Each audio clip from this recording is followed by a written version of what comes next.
Hello friends, good evening. कल हमने पढ़ा पाचन, मानव पाचन में पढ़ रहे थे। नेक्स्ट लास्ट वीडियो में तो मुख द्वार पढ़ लिया, ग्रास नाल पढ़ लिया, अमाशय तक पढ़ लिया, लार ग्रंथि पढ़ ली। ठीक है, अब उसके बाद में पढ़े छोटी हाथ। तो छोटी हाथ पढ़ेंगे, उसके साथ साथ ही हम क्या है यकृत और अग्नाशय दोनों को साथ में पढ़ लेंगे। ठीक है, अलग से पढ़ने की जरूरत नहीं रहेगी, ना ही ज्यादा डिटेल में इसमें हमें लिखने की जरूरत रहेगी। जो इसमें एंजाइम आएंगे, इसका जो पीतरस या अग्नाशय जो हार्मोन्स है, तो छोटी हाथ के साथ ही पढ़ लेंगे। साथ साथ में इसका जो पाचन कैसे, कौन किसका क्या पाचन करता है उसमें पढ़ लेंगे। ठीक है, तो सबसे पहले आपको ध्यान रखना है छोटी हाथ कहाँ से स्टार्ट होती है। आपकी अमाशय वाला पार्ट है, यहाँ से स्टार्ट हो जाती है। जहाँ से जुड़ती है उसको ग्रहणी बोलते हैं। ठीक है, ग्रहणी से जुड़ेगी, ड्यूटेरियम से होते हुए यहाँ से ऐसे आते हुए पूरी आते हुए यहाँ तक बड़ी हाथ का जो पार्ट है यहाँ तक जुड़ती है, यहाँ तक ये पूरा पार्ट रहता है। ठीक है, अब छोटी हाथ को शुद्रांत्र के नाम से भी आपको कहीं पे देखने को मिल सकता है। शुद्रांत्र के नाम से भी आप उसको कहीं पे लिखा हुआ मिलेगा, जान सकते हो। शुद्रांत्र क्या होता है? छोटे हाथ का एक पार्ट होता है, सबसे बड़ा पार्ट होता है शुद्रांत्र, जहाँ पे पाचन होता है, अवशोषण की क्रिया जो सारी होती है वो उसमें अंदर पाई जाती है। ठीक है, तो छोटे हाथ के रूप में देखेंगे, ये आहारनाल का सबसे लंबा भाग होता है। आहारनाल पढ़ चुके हैं ना आहारनाल के बारे में। आहारनाल कितनी होती है? 8 से 10 मीटर लंबाई।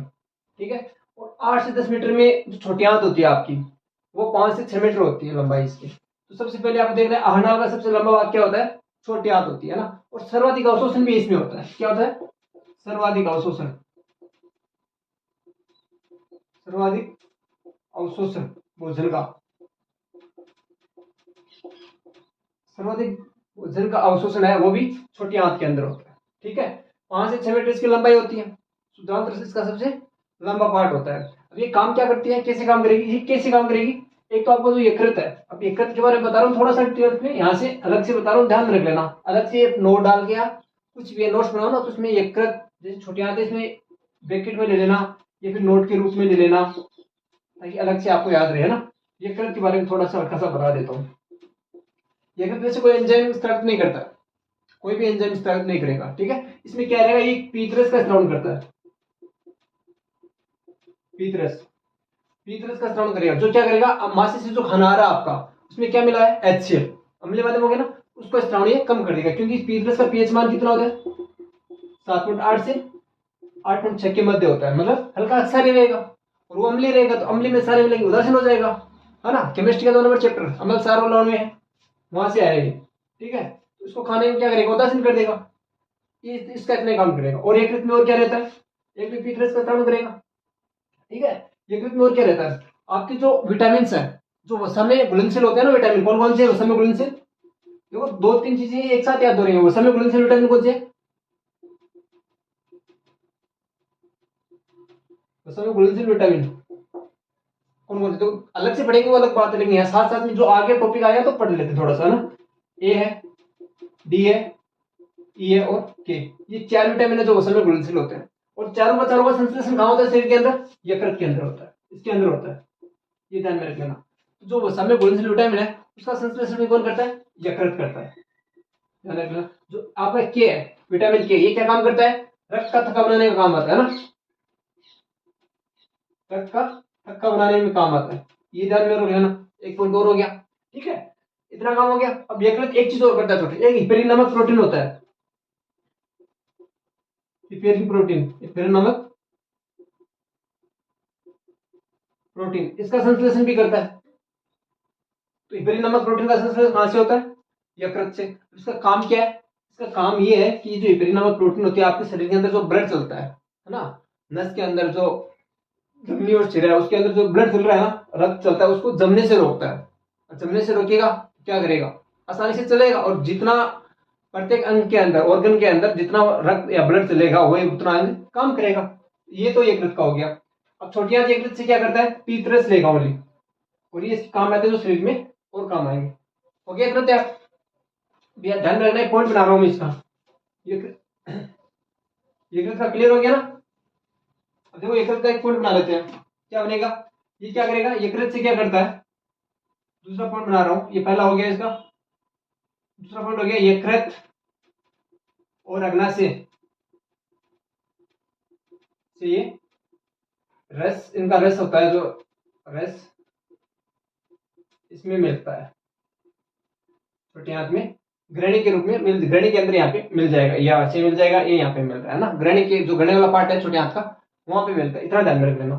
ठीक है, यकृत से क्या आएगा, पीतरस आएगा, ध्यान में रख लेना। एक वसा में जो घुलनशील विटामिन है उसका काम लेता है पीतरस। पूछे पीतरस का पीएच मान कितना होता है, 7.8 से 8.6 के मध्य, कितना भी आप बता सकते हो उतना होता है। हो गया। एक यकृत के बारे में शरीर की सबसे बड़ी ग्रंथि होती है, ये ध्यान में रख लेना बस। यकृत के बारे में इससे ज्यादा आपसे कोई कंपटीशन की एग्जाम की आप तैयारी करोगे ना तो इससे ज्यादा नहीं पूछेगा आपसे। ठीक है, फिर दूसरा अग्नाशय, तो कोई नाम लिखा है यकृत और अग्नाशय, अभी लिखा आपके सामने यकृत और अग्नाशय। अग्नाशय में क्या होगा, यकृत सबसे बड़ी ग्रंथि,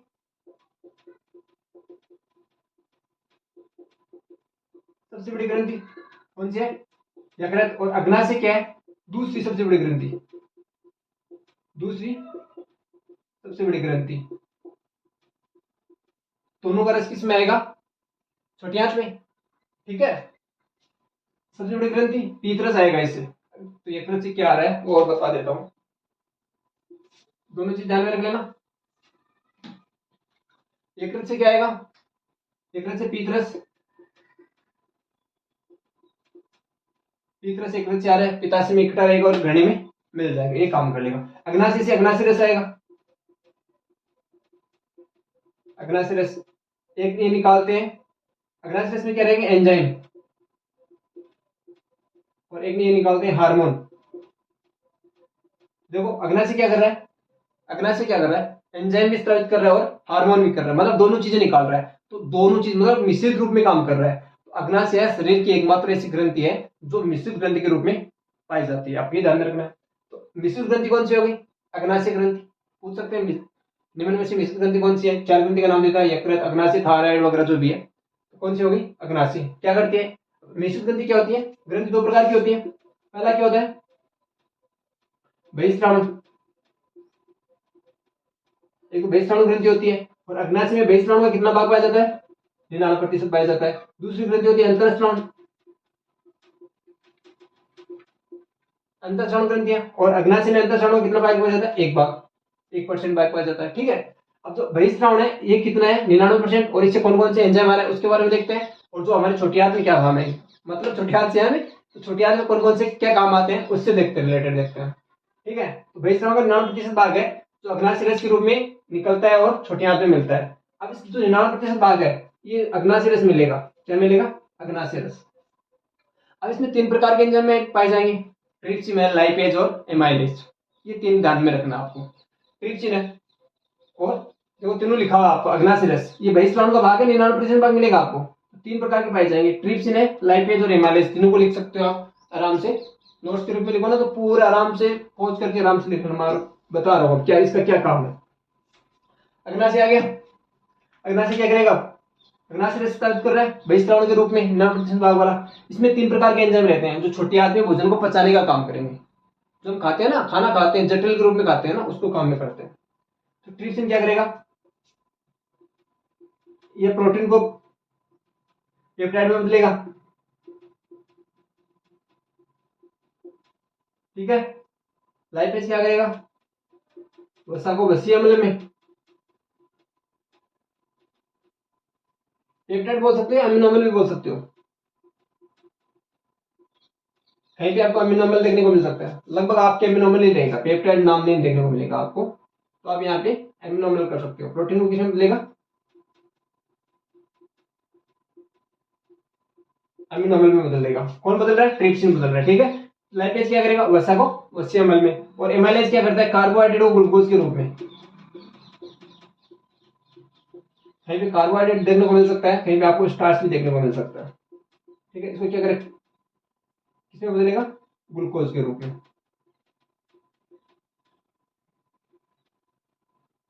नाम भी नहीं,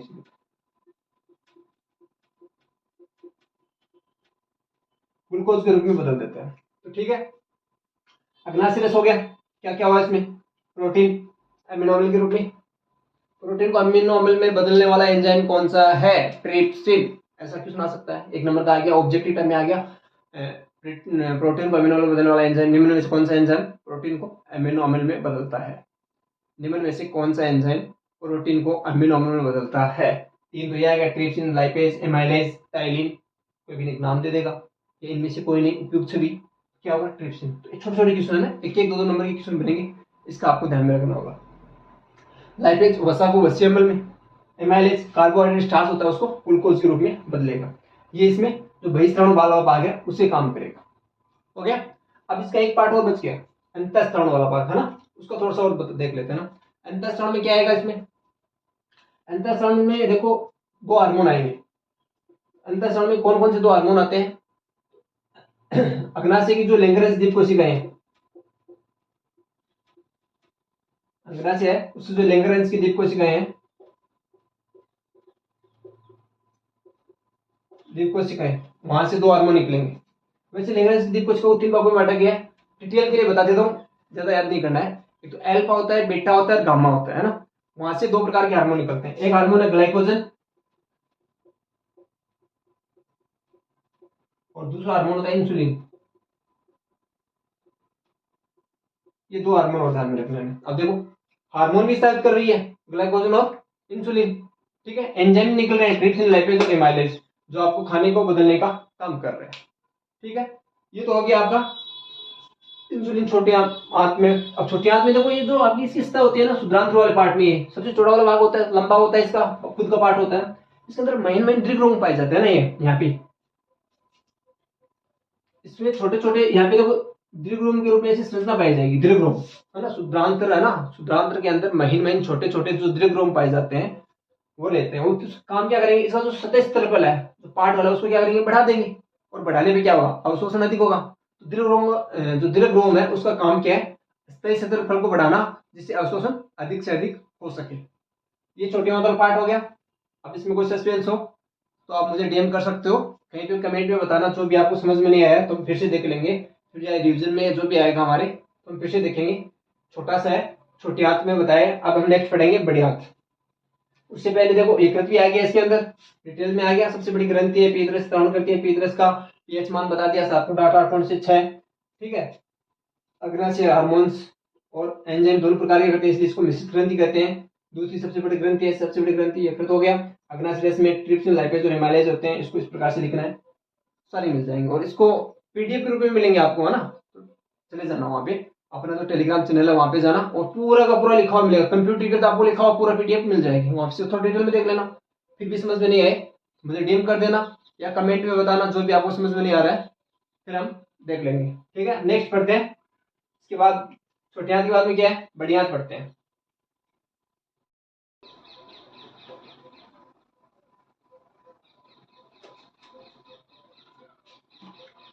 चलो छोटी आंत हो गया, उसके बाद में बड़ी आंत की बात करते हैं, ठीक है। देखो देखने में आपको क्या लग रहा है, ये ज्यादा लंबी दिख रही है, छोटी दिख रही है ना, और पिछली लंबाई में छोटी होगी इनसे। और देखो साइज में देखो, ये पतली दिख रही है और ये चौड़ी दिख रही है। तो पहली बात तो ये होगी, छोटी आंत क्या होता है, लंबाई में कम होती है और चौड़ाई में ज्यादा होती है। तो पहला पॉइंट ये ध्यान में रख लेना, छोटी आंत का लंबाई में कम, लंबाई में कम और चौड़ाई में ज्यादा।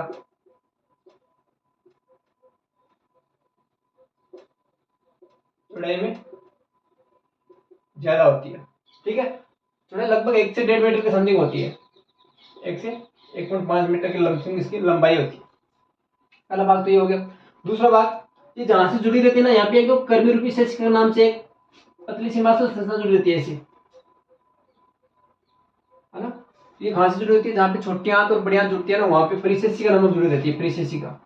इसमें क्या होता है, ये परिसेचिका क्या करती है, एक बात याद रखना, सेलुलोज,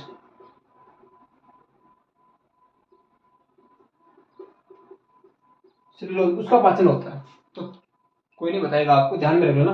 परिसेचिका है या अपेंडिक्स है, जिसका पाचन करती है सेलुलोज का। वैसे मानव के अंदर इसका कोई काम नहीं होता है ना, अपशिष्ट पदार्थ के रूप में रहती है, कोई काम नहीं होता है, कुछ भी काम नहीं होता है। जैसे हम खाना खाते हैं, छोटी आंत में आएगा, अवशोषण हो जाएगा शुद्धांत में सर्वाधिक, अवशोषण होने के बाद जैसे खाना अपशिष्ट पदार्थ बचता है, मल के रूप में त्यागने के लिए बाहर भेजते हैं, यहाँ पे छोटी आंत में आएगा तो उसके कुछ कण इसके अंदर आएंगे।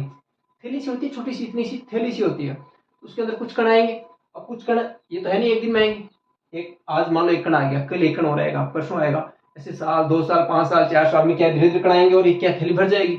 अब थैली भरेगी तो फूलेगी, रबड़ की नमा होती है ना, फूलेगी तो साइड में जो आपकी ब्लड है, सिरा है, ब्लड सिरा चलती है, धमनी वगैरह चलते हैं, उसके टच करेगी, टच करेगी तो दर्द होगा।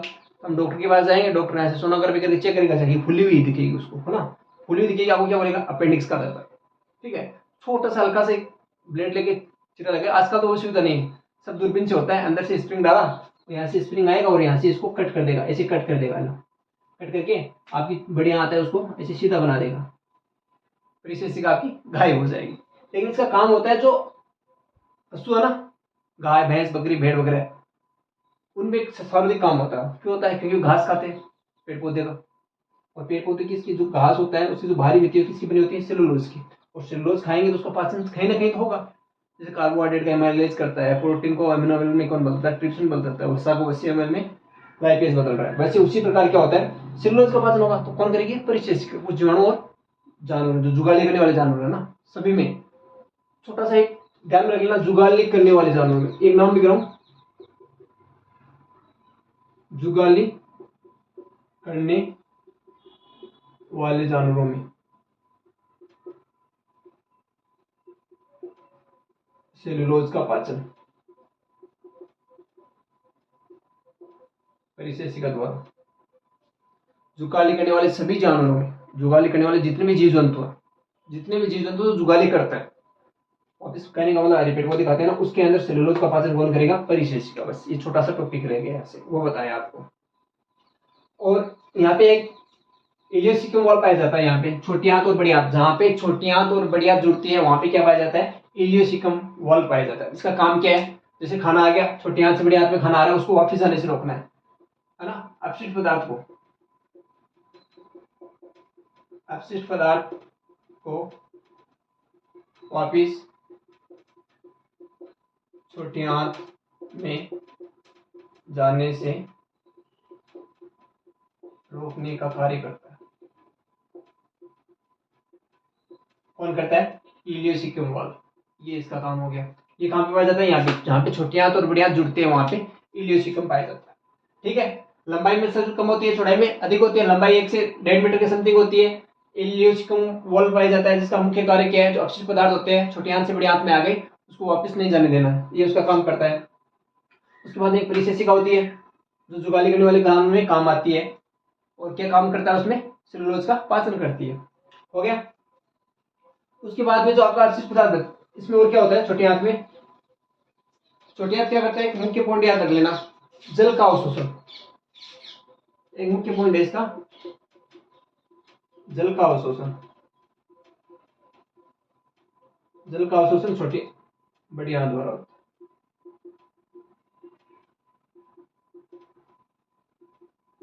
जल का अवशोषण किसमें होता है, बड़ी आंत में, और जल का अवशोषण यहाँ से धीरे धीरे जैसे जाएंगे जल का अवशोषण होगा, और जो बच गया अपशिष्ट लुगदी के समान जो बुरादा बच गया, अपशिष्ट पदार्थ बचा, वो यहाँ से निकल के आगे मलासी में आ जाएगा। ठीक है, तो नेक्स्ट क्या है, मलासी। मलासी क्या करे, जो बड़ी आंत में अपशिष्ट पदार्थ बचा है उसको संग्रहित करने का काम करता है, अपशिष्ट पदार्थ संग्रहित होता है, अपशिष्ट पदार्थ को संग्रहित करने का काम करता है, संग्रहित करने का कार्य करता है। अब देखो यहाँ से चलेगा, डायग्राम से साथ साथ में बता रहा हूँ, लिखा हुआ भी मिलेगा आपको, डायग्राम से बता रहा हूँ। ये खाने को वापस जाने नहीं देगा, जो इलियोसिकम वॉल्व है, आगे आएगा खाना, पानी से मिला हुआ रहता है ना, तो उसमें क्या करेगा, पानी को क्या करेगा, अवशोषण करेगा। तो पानी का अवशोषण कौन करता है, बढ़िया ध्यान में रख लेना, एक क्वेश्चन हो रहेगा, पानी का पुनः अवशोषण, छोटा सा है, एक तो देखो लिखा हुआ पानी जल का अवशोषण, एक लिखा हुआ मिलेगा जल का, यहाँ पे बीच में नाम मिलेगा पुनः अवशोषण, है ना, हिलने के लूप आएगा वो, किडनी में पढ़ेंगे हम। ठीक है, आएगा, लुगदी स्वाद बचेगा, और भोजन आके यहाँ पे मलाशय में इकट्ठा रहेगा, धीरे धीरे इकट्ठा रहेगा, और मलाशय क्या करता है, फिर गुदादार से जुड़ा रहता है। ठीक है, गुदादार में क्या है, ये आप अपशिष्ट पदार्थ को बाहर निकालने का कार्य करेगा, अपशिष्ट पदार्थ को बाहर निकालने का कार्य करता है, बाहर निकालने का कार्य करता है। तो अपशिष्ट पदार्थ को बाहर निकालने का कार्य कौन करेगा, गुदा द्वारा। ठीक है, इतना सा आपका पाचन है, छोटा सा पाचन है, 2 वीडियो है या 2 क्लास में आपका कंप्लीट हो गया, पूरा लिखा हुआ मिलेगा आपको। जहाँ पे जो भी समझ में नहीं आया, एक बार नहीं 2 बार नहीं 3 बार देख लेना, समझ में नहीं आया फिर कमेंट करना, या फिर डायरेक्ट डीएम करना, डायरेक्ट मैसेज करके बता देना, दोबारा से पर्सनली मैसेज के थ्रू या जो भी आपको पीडीएफ चाहिए पर्सनली भेज देंगे। और वैसे आपको इसकी पूरी हस्तलिखित पीडीएफ चाहिए या फिर जो कंप्यूटर पीडीएफ चाहिए तो आपको जो अपना टेलीग्राम चैनल है वहाँ पे जाना है, उसको सब्सक्राइब करना, ज्वाइन करना। ज्वाइन करने के बाद वहाँ से आपको पूरी पीडीएफ मिलेगी, उसको देख लेना। साथ साथ में जो लिखा हुआ मिलेगा इसको पॉज करके नोट्स बना लेना, अच्छे से पढ़ना है पाचन। मोस्ट क्वेश्चन आएगा, 5 नंबर का क्वेश्चन आता है, ध्यान में रखना इस चीज का। ठीक है, ऑल द बेस्ट।